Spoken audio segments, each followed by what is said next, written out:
So can everybody see this intro slide? Perfect. So I'll just put a little disclaimer out there first. I'm working from home, as we all are, and I do have a little daughter in the background running around, so hence the fancy background. If you hear any children screaming, that's completely normal. Just put a disclaimer out there to start with. So as mentioned, this is a bit of an overview for branding. And I'd like to welcome to this section. My name is David Saunderson. I am a UX designer at Hydra Creative. As Anna's mentioned, we're based in Sheffield with an office in London, and we're a full service digital marketing and design agency. And what we do generally differently is we try to collaborate with our customers all the way through. So we have a very collaborative approach to delivering websites, system builds, apps, all that kind of thing. Just briefly, what we'll be going over today is what is a brand, how that brand's managed, starting points of brand management, and then also towards the end, we'll touch on tackling your brand's carbon footprint. There may be elements of this that you already know. There may be some things that are completely new, so I apologise. It's supposed to be a bit of an overview, covering every aspect of branding, really. So we'll get straight into it. So what is a brand?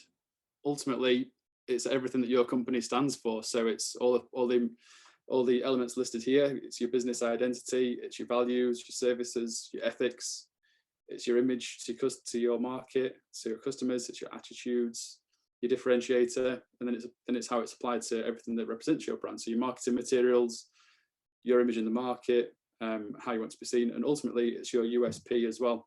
What makes you different from your competitor?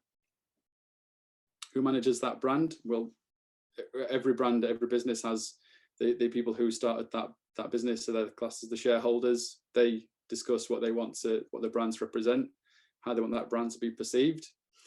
That then gets pushed down into a set of brand guidelines, and that's usually distributed throughout the company for everyone who's handling that side of it. It's not just marketing, it's absolutely everyone who's associated with that company.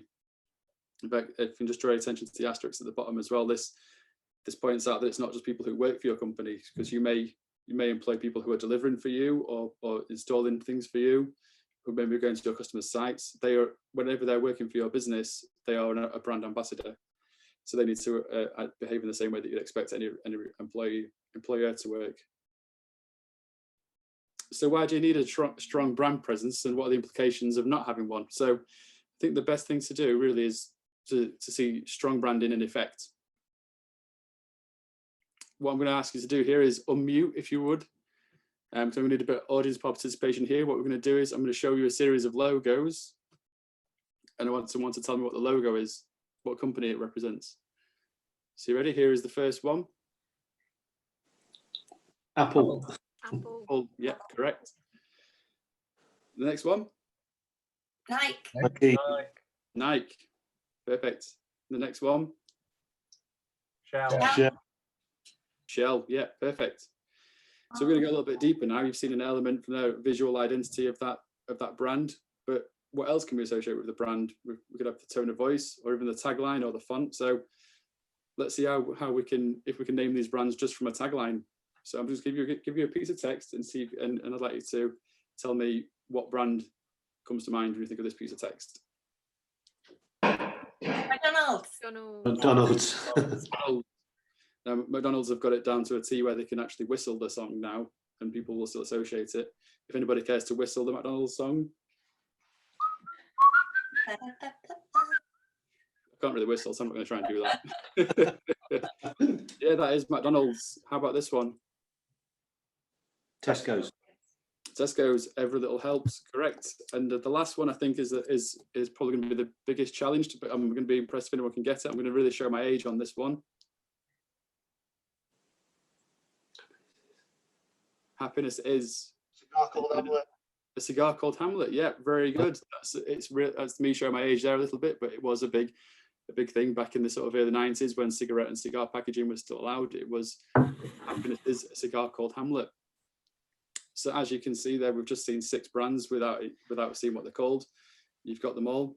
So it just shows how strong the brand recall is of that brand. Having a strong brand presence, it doesn't set you apart from your competitors. It makes you the only option in the eyes of your customer. So what if we don't have a strong brand? What are the implications of, what's the other side of the coin? It can cost you revenue.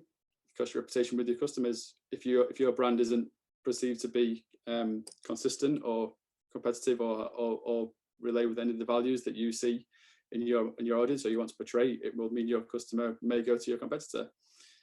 So let's see how poor branding can work with some examples. The first case study is the London 2012 logo. I don't know if anybody remembers this, but obviously it was absolutely everywhere. In 2012, the logo, when it first came out, it had a lot of us in the creative industry a little bit baffled as to what it was supposed to represent. And over time, it gradually became worse. And the publicity that was received for that logo wasn't great. It cost £400,000 to create that branding. It was widely criticised. It has no longevity or Olympic link. It aged very, very, very quickly. It missed the target market completely, and it's far too obscure. So it's now used as an example to say you can, even if you're at a global level, you can spend a fortune on your branding and it can still get it completely wrong. Second one we'll show you, MasterCard. Again, this isn't so much the branding of MasterCard, but how they've associated their branding to a campaign.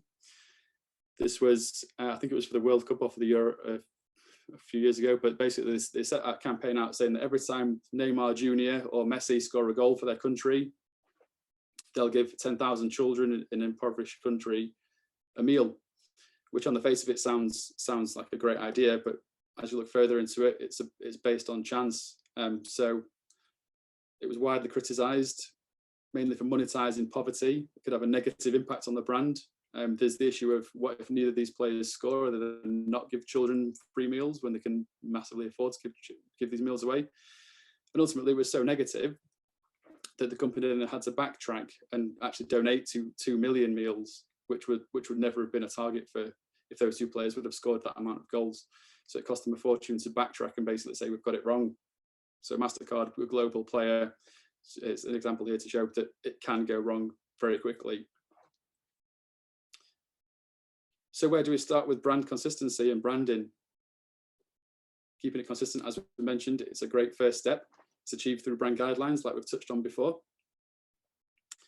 So what's usually contained in your set of brand guidelines? So it's usually basically every single touch point of your brand, encompasses your values. It shows your logo, how your logo can be used, how it shouldn't be used, what colours are associated with your brand, or the breakdowns of those colours. What fonts we can use for your marketing collateral, your tone of voice, how you want to appear across social media, how you want to appear on your external branded material, also your internal company material, your attitudes as a business and as a brand, and also your contact details, which is basically in place so that if your brand is needed to be used in a certain way that isn't covered, then there is a contact within your business that someone can get in touch with and say, can I use your brand in this way? And they can say yes or no. And go from there. So we say in there that there's tone of voice and attitude, but these are obviously things that aren't particularly measurable. So why is that important? Why is your tone of voice important? Why is your attitude important? So let's just put it into a little bit of context. Let's say that you're going to try out a new supermarket. So you've got a place that you go every week because you like it, you're familiar with it, but this time it's closed. So you're going to go somewhere else. You walk around the supermarket, you fill your trolley up, you get to the checkout, and the young lady is sat behind the checkout and she looks like this. So would this service make you want to come back to this supermarket? What about if she sat like this? You've got the same girl, the same setting, the same equipment around her, but you've got two very different approaches to customer service there. The lady on the left looks like you're wasting her time. She looks like she doesn't want to be there. Looks like it's a hindrance for you to actually be interrupting what she's doing. Lady on the right, she looks very open, very friendly, happy to help. You leave with a very, very positive brand impression from these two places, and your customers and your consumers will speak about both experiences with a brand to their friends, to their online networks. And if it's a negative experience with your brand, that will be spoken about a lot more than a positive one. Having the right attitude and tone of voice, it is important when dealing with customers. It's the difference between having a sale and a missed opportunity. So now I'm going to touch very briefly on the brand's carbon footprint and sustainability approach. How can you address or improve it? There's little things that we can all do, as Dan mentioned before, but as business individuals, a good mantra is reduce, reuse, and recycle. You know, think before you print. Is it necessary to print out an email or a document? Can it be avoided? If it can't, can we recycle the materials? Only use what you need. Power down devices when not in use, and just overall use these things to reduce that carbon footprint of your individual business. As Dan touched on as well, the carbon neutral papers. These are produced with no negative impact on the climate, so they aim for neutrality by adding no CO2 to the atmosphere, requires no fossil fuels to create a product. So as Dan mentioned there before, speak to your print supplier, speak to B&B Press about what you can do to bring that carbon footprint down of any materials that you print on. And sustainable web hosting services as well, which may not spring to mind, but standard hosts, where you host your website, this uses a large amount of fossil fuels to maintain the servers, keep them cool. So when your website's on 24/7, there is a massive machine somewhere running all the time, which has to be kept cool. It uses a large amount of fossil fuels. Sustainable servers now are purchasing renewable energy certifications to show that the renewable energy usage, which is a great way to switch. And it might not be something that your customers or your audience are aware of, but it's something that you can then know that you're doing to reduce your carbon footprint. So in the current climate, it's important to consider your environmental impact. As Dan was saying, it's something that we're all aware of, and it's something that massively affects the eyes of your brand to your consumer. So answering any queries that your audience might have, it's worth considering a few questions that you want to answer to your audience, like, are you thinking green? Are you ethically sourcing your products?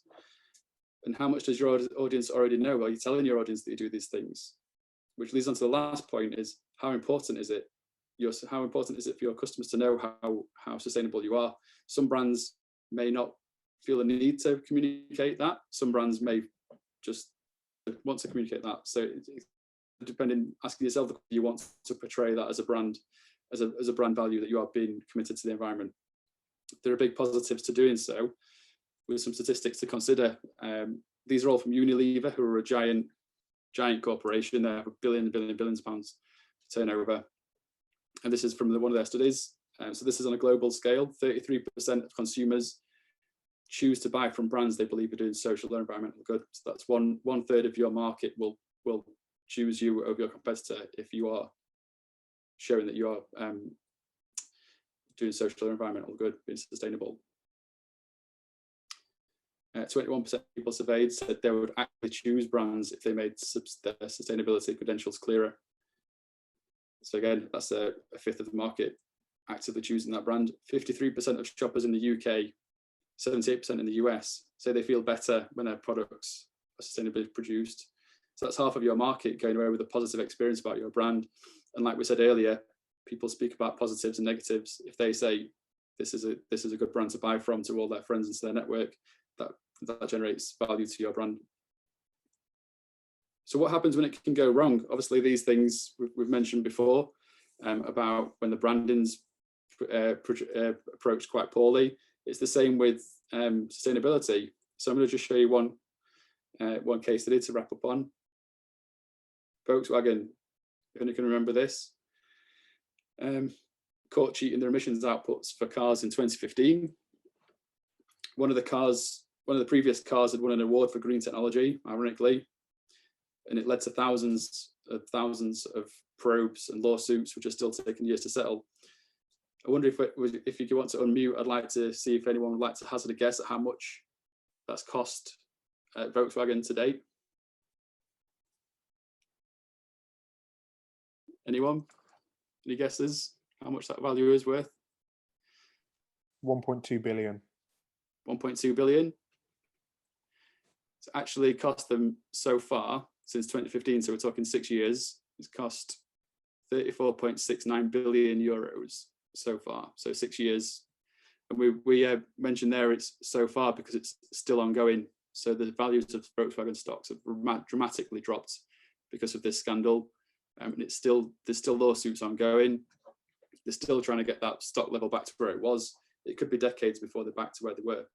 That's purely for trying to appear to be green and not being at the same time. So it's worth bearing in mind that these things can happen.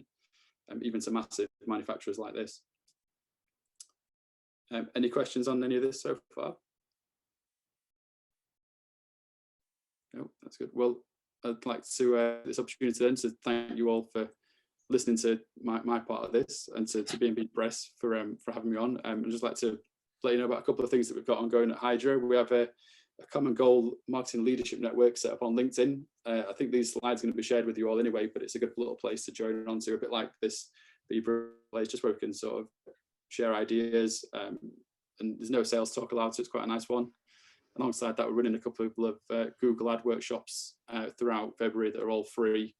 So if you want to just look at that link when you get the slides, or just follow us on social media for more information. But with that in mind, I'd like to thank everyone for listening.